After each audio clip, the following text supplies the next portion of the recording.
how to reference non-academic resources in assignments. What do we need to know about referencing, Rory?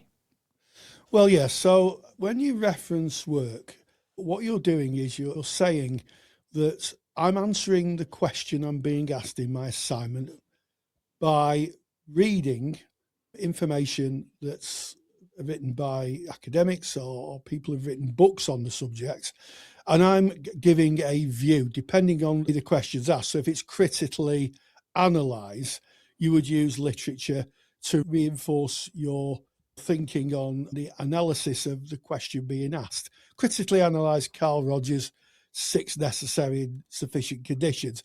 And you wouldn't write, Rory says that these conditions are. What you would say is that Rogers in 1957, Journal of Consulting Psychology, brought these conditions as part of the therapeutic mood, if you like, of how therapists work. And then what you might do is you might bring another writer in, another thinker, saying one criticism of these conditions is, and then you'd cite the academic. And what you'd be doing is a critical appraisal.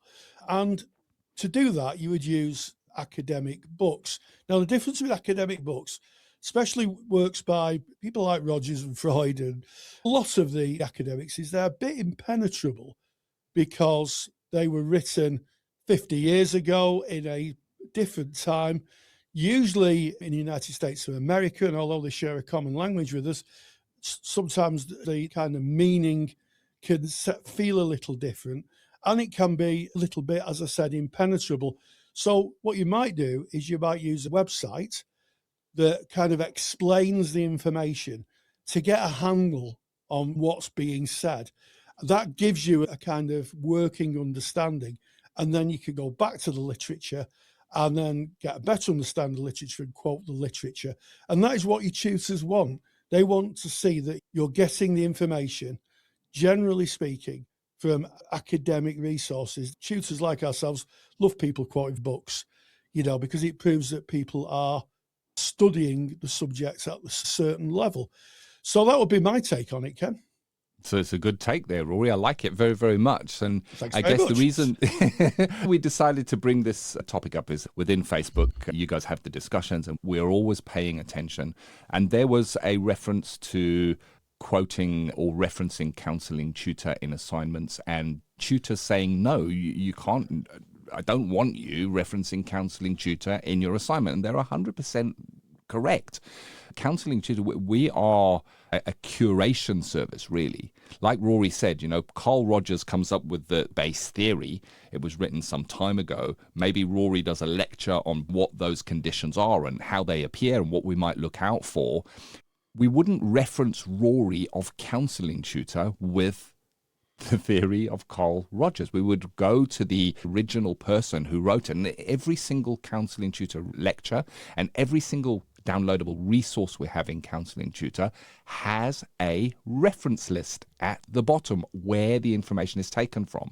So our team, we have an academic team, and it's a curation process. When you, as students, might speak about misunderstanding of a theory or a concept, we would go and find out all the information. We go to all the core texts, bring that together, and then think, how can we put that over in a way that makes it easily understandable? But then we link to the original resources so that you can read our curation and go, I've got a much better understanding of the 19 propositions now, but let me go back to the original work written by Rogers, read it again, and if I'm going to write an assignment, I'm going to quote it from there. And I think that's an easy way of putting it over. I don't know if I've done that justice, Rory.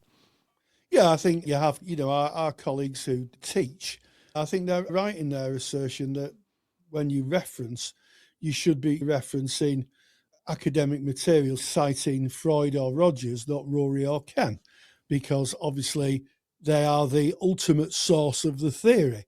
So that's really, really important. There are some exceptions. So if you're a member of our Counselor Study Resource Library, and we have a lot of lecturers who quote on things like self-harm, for instance, or suicidal ideation, you could quote those because these people are experts in their own right. They have produced a lecture because this is their area of expertise. But when it comes down to core theories, really the best people to quote are the people who wrote them, even if their texts are a little bit impenetrable, maybe. Yeah, and I guess the Yeah. difference, as you've kind of pointed it out there, Rory, where we will have maybe a lecture on self-harm or another topic, that we bring in an expert within their field. They might have done their own research, have their own findings, and they're presenting that in a lecture. It's their work. Of course you can cite them. When Rory and I are speaking about a counseling theory, if we're speaking about Freud, you're going to cite Freud for psychoanalytic theory. You're going to cite Rogers for core conditions. You're going to cite Beck for CBT. You're going to cite Egan for the skilled helper. It's not our work. We are curating it. We're bringing it together, trying to put it in easy to understand language. If you go to counsellingtutor.com/reference, you'll find our reference page. And it says how to reference counsellor, how you should use Counselling Tutor in your academic work. When should you not cite Counselling Tutor? And I just want to say that this page is built as much for tutors, counselling tutors, as it is for students. So it's not just for you as students. You can reference this page to your tutors as well. And then when is it appropriate to cite Counselling Tutor? And Rory's just mentioned one instance there. Another instance where you may reference Counselling Tutor is any of the literature that we've put out. So Counselling Tutor, we have 3 books that we have published under Counselling Tutor. They are written by us, and you can quote the books because they are published books. And then, of course, within the page of references, using bibliographies on Counselling Tutor articles, how to do that, correct versus incorrect referencing, summary for learners, and a note for tutors and training providers, all on our /reference page. Any final thoughts on that, Rory?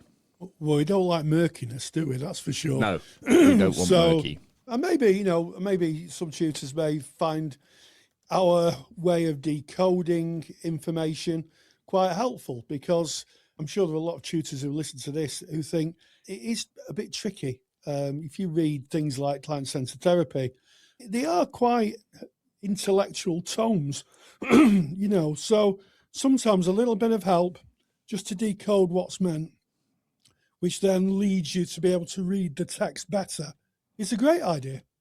Yeah, and I guess that's what tutors do, because Rory and I were tutors. We stood in front of counselling students at practice level doing this exact job.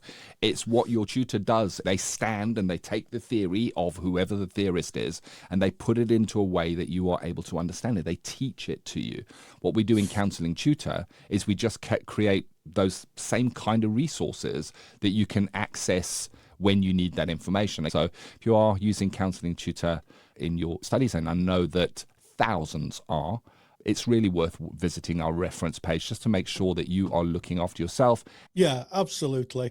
Our intent is to help students pass their exams, make their lives easier, because training to be a therapist is tough. And if you can find a different way of explaining something so it makes sense, so people can access the literature and make that make sense, then I can't see anything wrong with that. And I think certainly as a former tutor, I think that's very helpful. Yeah. I don't think it's good enough to quote and hope. I think someone should really understand the information, not just be able to quote it.